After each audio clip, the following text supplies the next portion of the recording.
3, 2, 1. Welcome to the show. It is January. Freezing outside. I don't know about you guys, but we're in D.C. area, and I got snow everywhere. Yeah.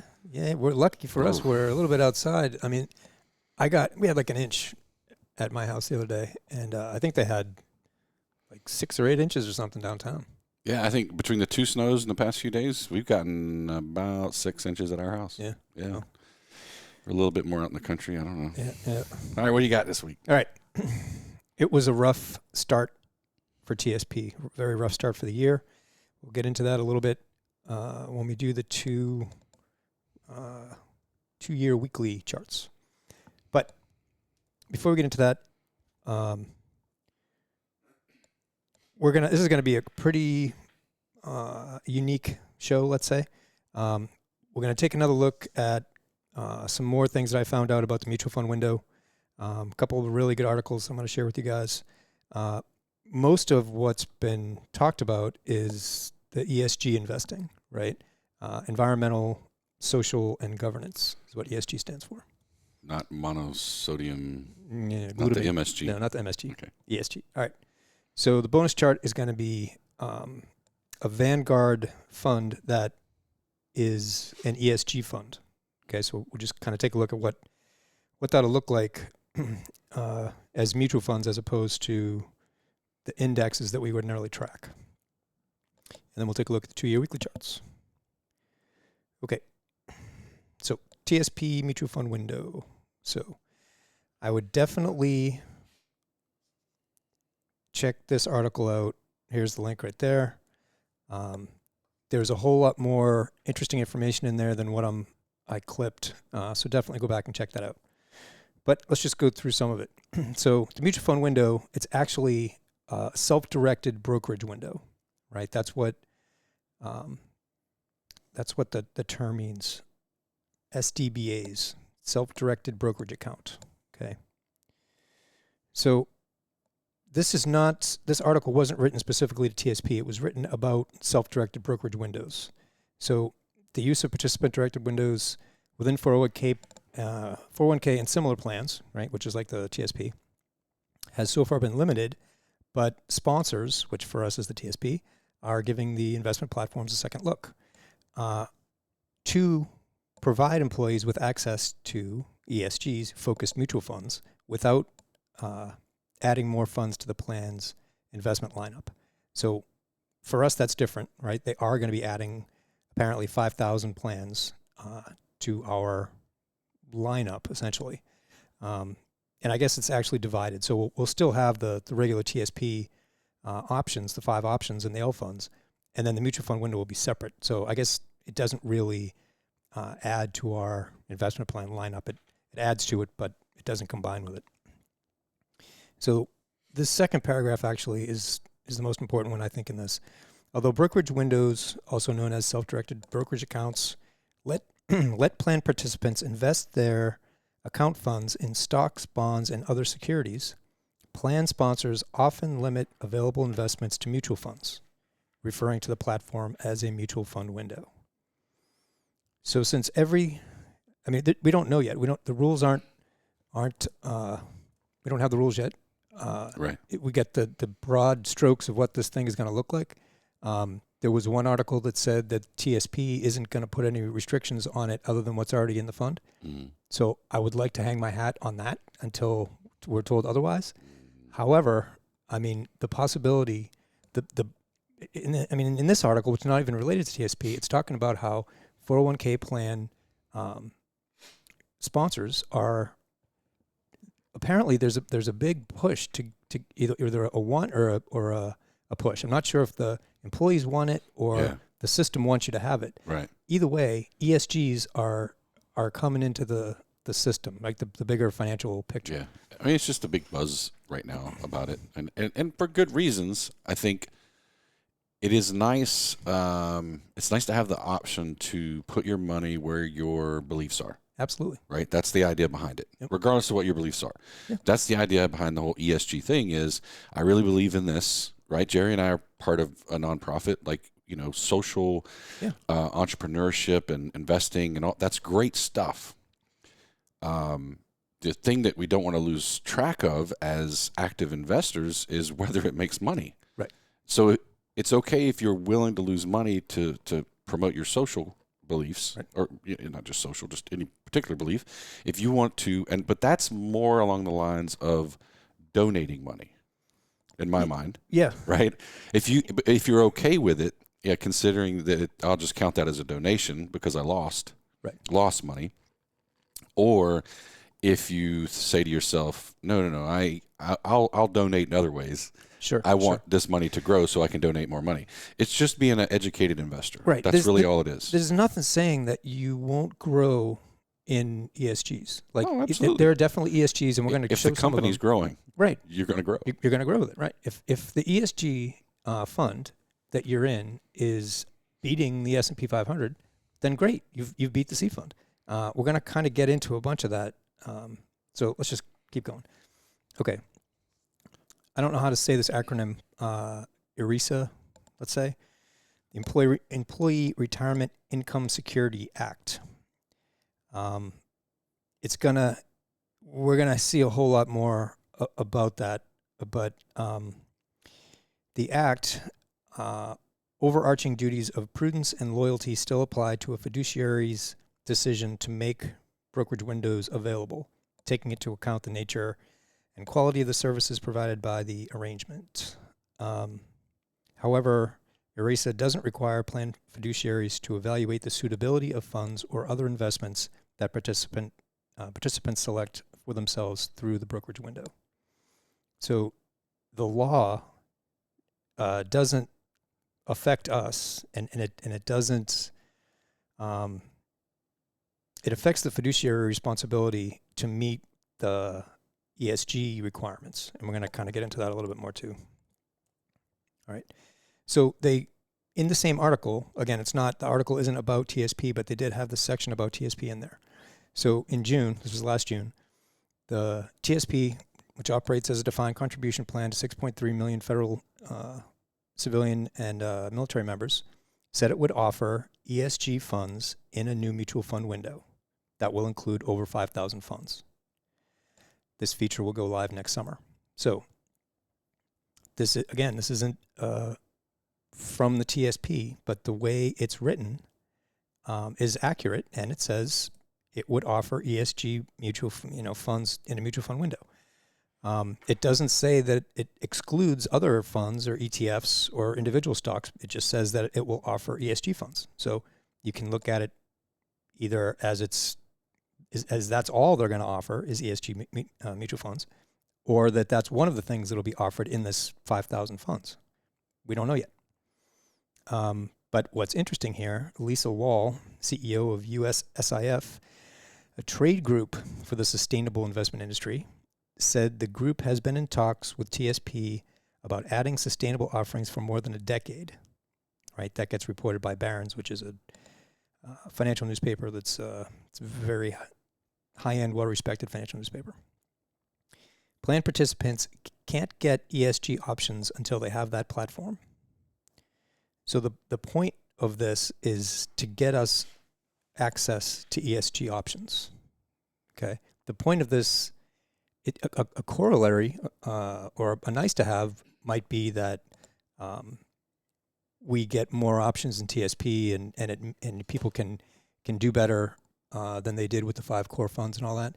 But the goal here, seems to be right. It's not to give you more possibilities to make more money in your retirement account. It's to give you the ability to invest in ESGs based on what we're reading here. Right. Yeah. Right. And again, just a little disclaimer. We don't have a crystal ball, just like we don't with the stock market. Right. What we're trying to give you guys is as much insight as we can find. And we're going to continue to do this because we don't hear anybody else giving it, right? And we're like, I know that people out there are hungry for this information, and we want to try to give it. So, take that with a grain of salt that we're giving it to you as we get it. Yep. And it's something to think about. It's not, don't start hanging your hat on it. Right. Right. There's nothing we can do. We don't have the rules. But we're going to keep digging as things come out, because most of the discussions happen, outside of the public view, right? Well, yeah. So we want to do our best to kind of keep digging into it. And there's articles that come out in Fed Weekly and Yep. Federal News Network, and but they usually only report on it when it's something new, different. They're not giving it in the minutia, Right. and they just want a couple of talking points. Right. So we're trying to get past the talking points. Yeah, it's tough to drill down to things like this. I mean, Barron's is a great newspaper, but so in Barron's, they're talking to people and they're getting behind the curtain. Like if you have industry groups pressuring the TSP for a decade, now we have an opportunity that the administration is an opportunity to are listening more to those industry group trade representatives. So all right, the next slide.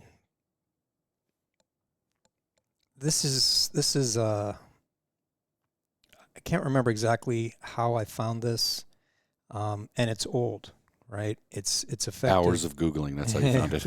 It certainly was on Google, yeah, one way or another. So it's kind of old, right? It's effective March 1st, 2017. And we know that since 2017, there's been a huge decrease in fee structures for basically every retail financial service. So you go to Fidelity now or Schwab or any of them, you don't have to pay $20 to do a stock transaction. All the transactions are free.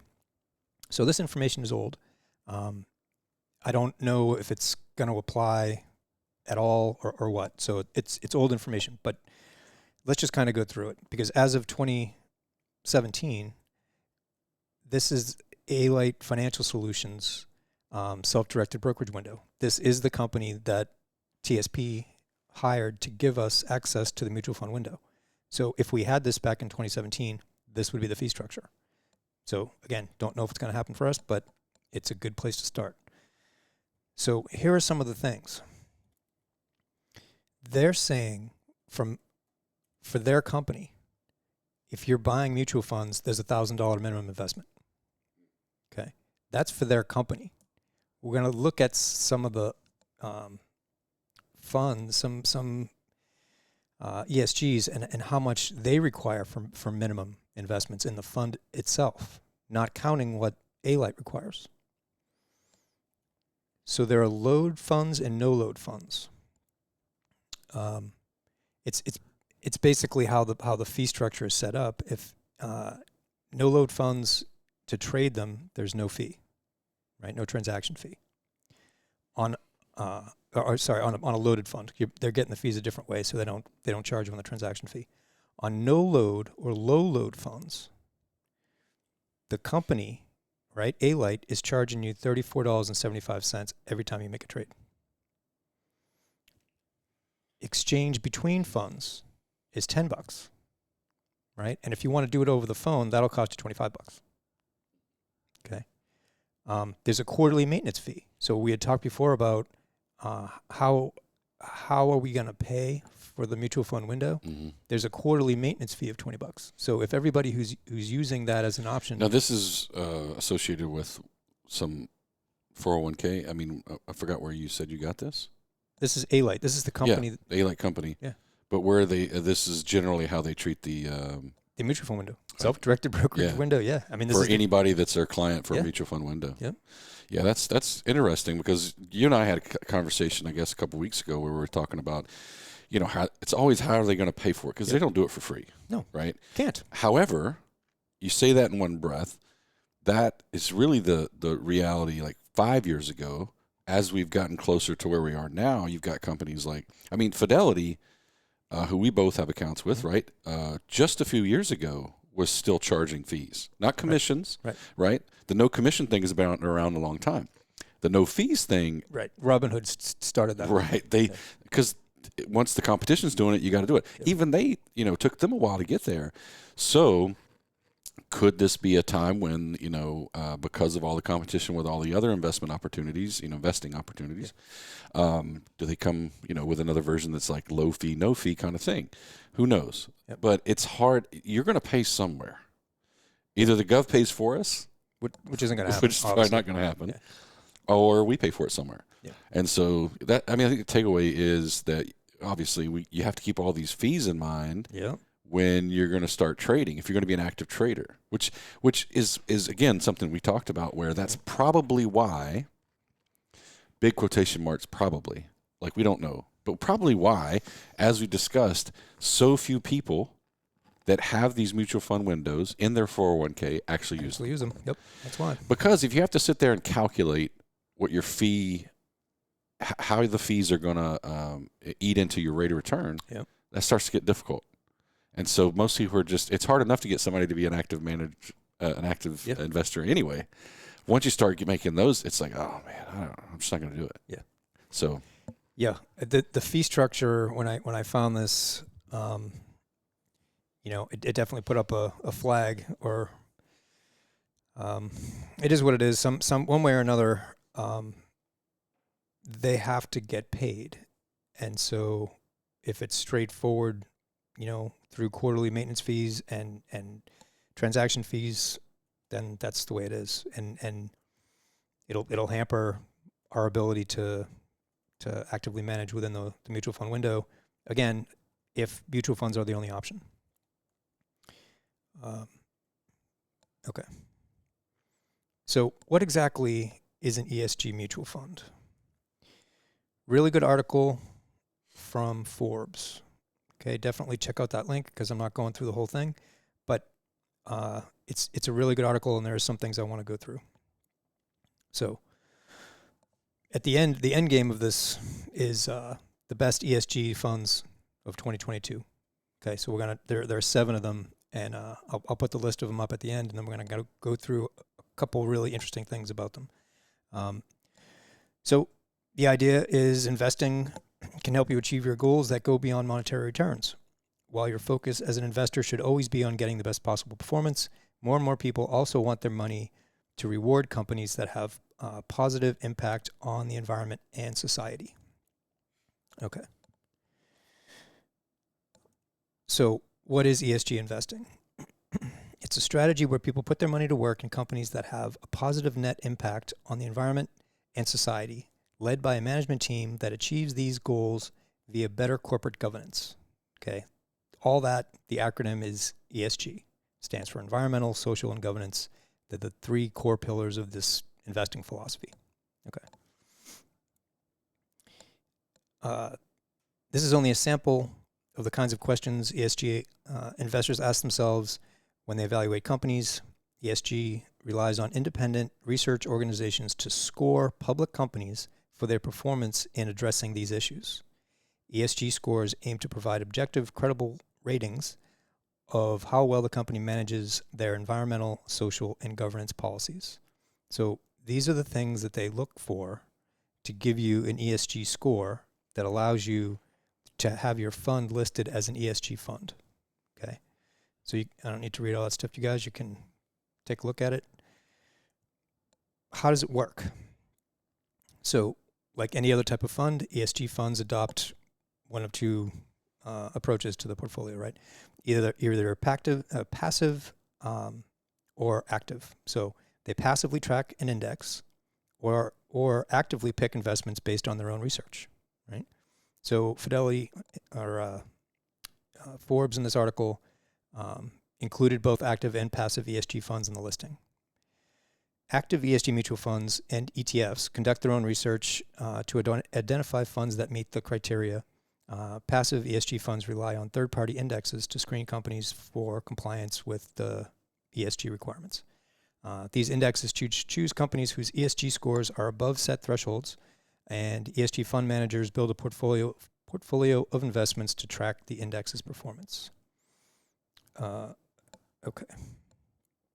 So you can kind of get from that there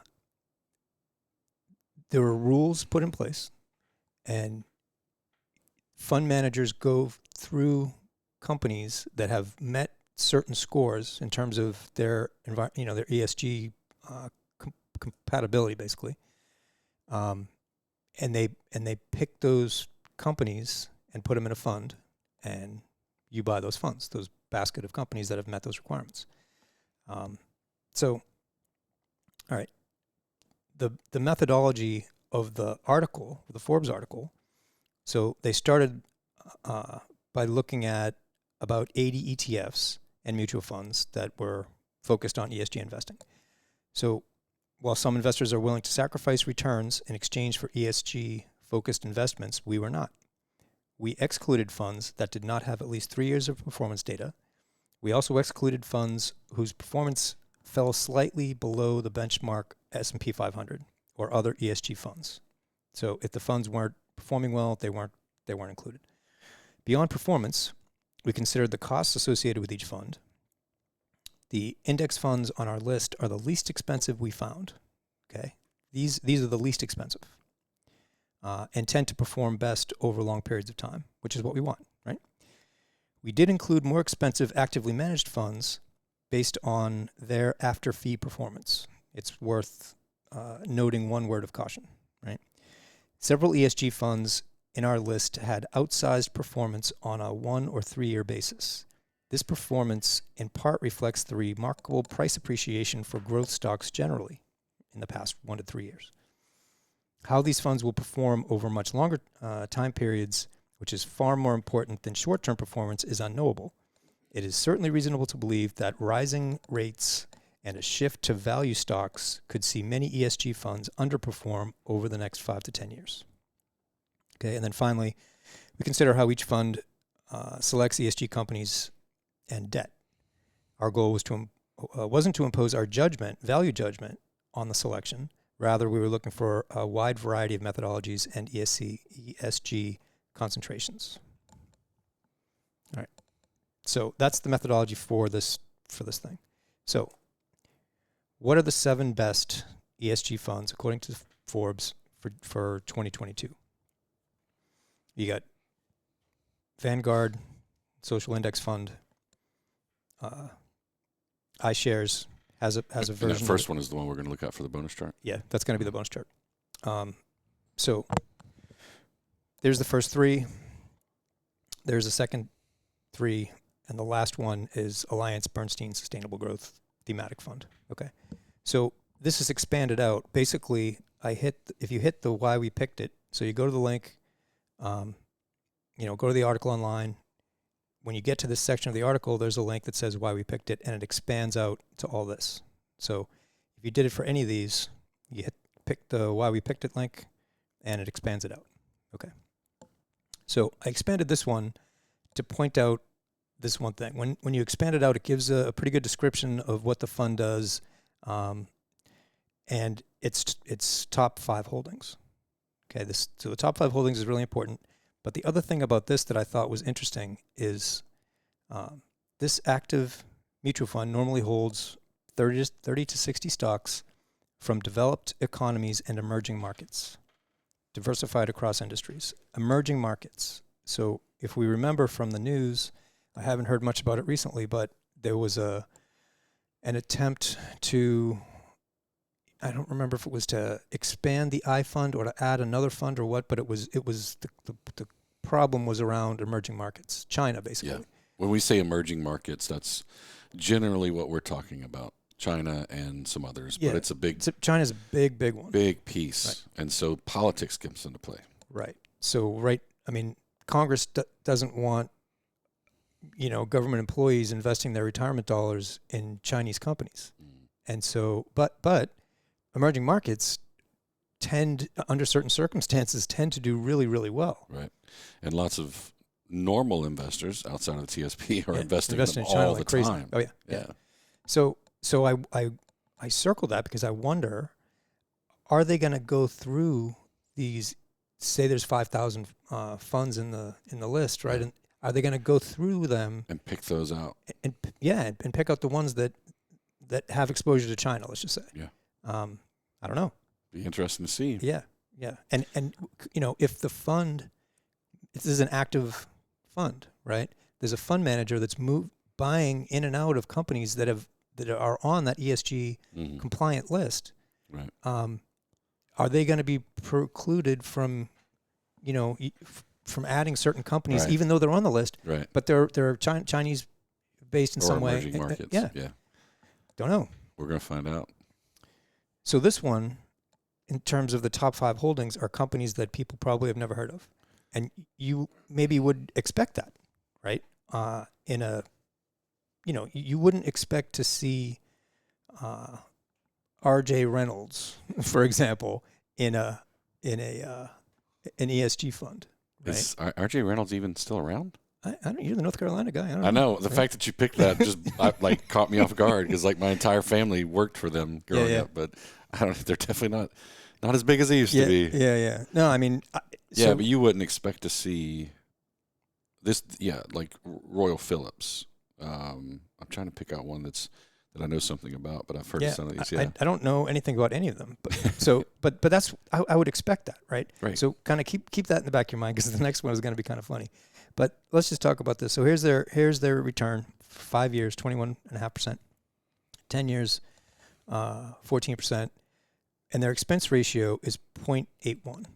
Right now, we in the article earlier it said that they selected the least expensive funds. Mm-hmm. Right. 0.81 is $81 for every $1,000 that you have invested. Right. That's what it's going to cost you. Yeah. That's the fee just for the company, not in addition to the A-Lite fee. Right. So, yeah. Okay. So that's enough for that one. The Vanguard Social Index Fund. This was their number 1 fund on the list, right? And we're going to look at a chart of it in a second. This is actually fascinating. It's their number 1 pick. It's got a 29.4 1-year rate of return. Why is that interesting? Yeah, because you see the players and you think to yourself, social index fund, is this social media? Or is this... So 29.4 is almost exactly what the C fund returned this year. Right. Okay. Since its inception, 23.5. Expense ratio is much lower than the other one, right? Yeah. It's $14 per thousand you invest. But look at their holdings: Apple, Microsoft, Amazon, Facebook, and Google. Yeah. So first of all, we read the list of all these things that, or you can go back and look at it, the things that they have to consider to meet the ESG requirements, right? And it even says here on the drop down, the index excludes companies dealing with what it calls vice products, right? Adult entertainment, alcohol, gambling, tobacco, non-renewable energy, right? So no nuclear power, fossil fuels, no weapons. The index also excludes companies based on, quote, controversial conduct and diversity practices. Okay. Yeah. And yet, even with all that, having made that statement that that's what we're going to do, our top 5 holdings are Apple, Microsoft, Amazon, Facebook, and Google. Yeah. So, okay. I mean, but just by looking at that, we know why their returns are high. Yes, because of course they're going to be if you've got them, you put them in there for that reason. Right. Yeah. Now, it's interesting. If your social beliefs align with those companies, then you are fulfilling your ESG need. If they don't, then they're not. It's not. Yeah, right? I don't. It amazes me that these companies meet those ESG requirements. Yeah. I mean, maybe they do. Maybe they do. Maybe they do. But you see in the news all the time that especially these big companies that they are being pushed to align more with diversity things and all the ESG stuff. Right. And yet, but if I had to think of what are the top 5 companies that I think are leading environmental, social, and governance, I'm not picking. You're not picking these 5? Probably not. Yeah, no, probably not. Probably not. If I wanted to pick 5 companies I thought were going to make me money, I'd pick those. Yeah.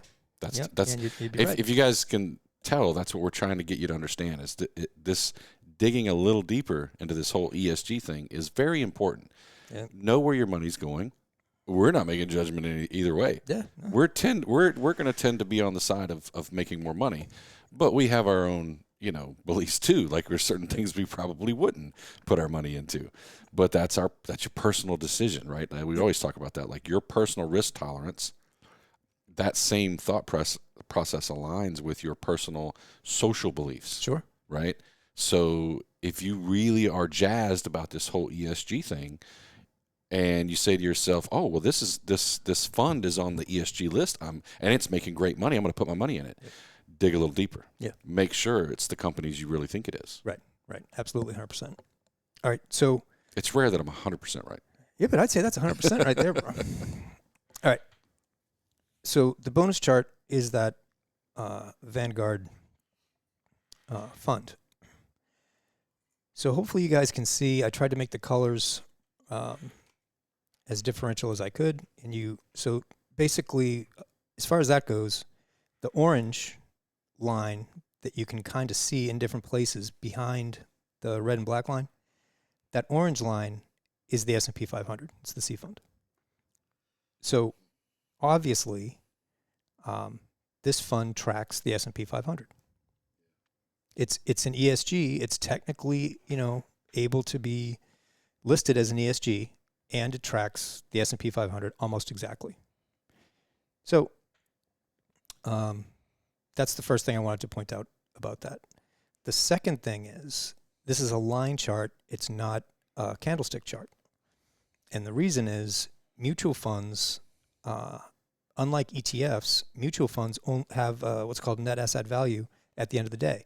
So you get each day's closing price, but there's no intraday price to look at. So if you're looking at a daily chart, you can't get candlesticks. If you look at a weekly chart, you can get candlesticks because the weekly chart includes, the 5 trading days, but you're still only getting the closing price of the 5 trading days within that candle. So you get a little bit less information, but that's kind of the way it goes. So that's all I really wanted to point out, because we can get into the technical analysis on the next section of the TSP fund charts. But that's what it would look like if we were looking at a chart of any mutual fund. Okay, so the TSP fund charts, 2-year weekly chart for the C fund. I'm changing a little bit the moving averages that I'm working with. I'm trying to get moving average lines that are keep us from moving in and out of stocks too much. So on a weekly basis, the blue line is the 20-week exponential moving average line. We don't need to really, if you want to dig into it, you can go to stock charts and see exactly what that is. But you kind of can see that we got support here, support here. As long as we're above that on a weekly basis, as long as we're above that 20-week exponential moving average, the trend is up, right? As long as the line is moving up and the price is above it, then the trend is up. If the line starts, rolling over, right? It happens because the price will get below it. If the price gets back above it, great. But if it stays above it, eventually the line will start turning back around. But as long as price is above that line, the trend is up. Okay. One other thing, I guess, about this. We have a divergence going on right now. So price is trending higher, right? But the relative strength is declining. Okay, and the stochastic is declining. And this is on a weekly basis. So there's less momentum kind of going into it, even though prices are continuing to rise. It's an indicator of a potential topping, not pattern per se, but it's an indication of a potential top. Yeah. S fund. It was a rough week for the S fund, down 4.26%. You can see it hit that last week, hit that 20-week exponential moving average, reversed lower a little bit last week, and then this week just collapsed down. So we closed right on that 2100 level. Will it hold there? Who knows? But there's nothing good about this chart at all. Again, it's on a weekly basis. iFund is holding up a little bit better. It was actually up 0.11% for the week. It's holding up better because, like we talked about, I think last week on the show, or the members, or maybe it was the alert or the members only. That might have been the newsletter. I'm not sure. iFund is doing better because it has much less exposure to tech. And does that mean that now's the time to ditch the CNS fund and go for the iFund? We'll find out relatively soon. There seems to be. It's probably more than seems to be. It really, really seems to be a conversion from growth to value, and so I think it was kind of foreshadowing in the article, the Forbes article there, that some of these funds were doing really well because they're invested in Apple, Amazon, Facebook, Nvidia. Those do really well in a growth environment, but in a value environment, they're not going to do well. So our only option to get out of tech to the extent that we can is the iFund. Yep. And it doesn't mean the iFund is going to go up. It just means it's probably going to outperform the C and the S. Right. So if the C and S go down 10%, maybe the iFund only goes down 5%. I don't want the 5% loss either. Right. Yeah, it goes both ways, right? So maybe it goes down slower or less. Right. It also may increase little by little and CNS go flat. Yeah. All those scenarios are on the table right now, and like you pointed out, we're going to find out probably sooner than later how that's going to play out. Yeah. All right. It's above. It's the only. The C fund also is above its 20-week moving average line, but the iFund is too for the time being. Okay. F fund. We've been talking about this for a while. That's a pretty obvious chart. A 1.39% move for the iFund in a week is a big move, and it's coming on big volume. All the indicators are rolling over. There's nothing good about this chart at all. If it does get below this low, that might spur a recovery rally. Because people are going to freak out. It just means that interest rates have gone really high when that happens. So we'll see. But I mean, based off of this chart, it looks like rates are absolutely going higher. We shall see. We shall see. All right. Questions? That's all I got. As usual, if you have any questions, wherever you see this video, send them to us. Comment section on Facebook, YouTube, wherever. We do our best to kind of check back and look at those, pretty regularly. Probably won't be an immediate response. You can always email us, and we'll do our best to answer your questions. Please don't send us any personal investment questions because we don't know anything about your personal circumstances. But general questions about the market or anything like that is kosher. And if you liked it, please share it with your friends. One little note: Jerry will be on travel for the next couple of weeks, so we're going to be doing this kind of remote, and every once in a while we have to do that, and it's kind of fun to change it up a little bit. Do it from a different way, but we'll miss Jerry while he's gone, but he's going to be in nice sunny Florida. Yes, no snow down there. I'm not going to hate on you too much, but I'll be back here where it's cold as hell. That's all right, bro. Yeah, I'll work it out. Good all stuff. Right, share it with your friends if you liked it, and see us next week, and thanks for being here, guys. We are out. Bow. Oh, didn't go up. There we go. Got to turn it on. You hit record, right? I did. Okay. I did.